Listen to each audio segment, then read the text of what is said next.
সোমবার ফের সুপ্রিম কোর্টের দিকে তাকিয়ে 2016 সালের প্যানেলের চাকরিহারা 25,753 জন শিক্ষক শিক্ষিকা।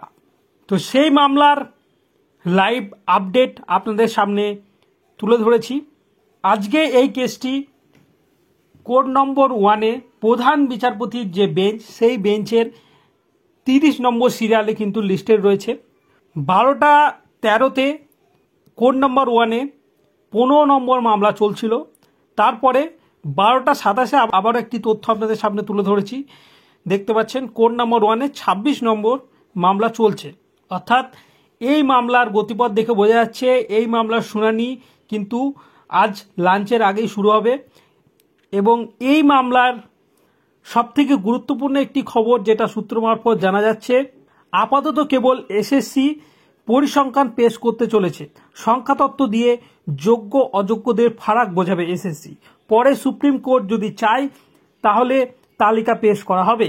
সংখ্যাতত্ত্বে অযোগ্যদের পরিসংখ্যান শীর্ষ আদালতে জমা করতে চলেছে এসএসসি।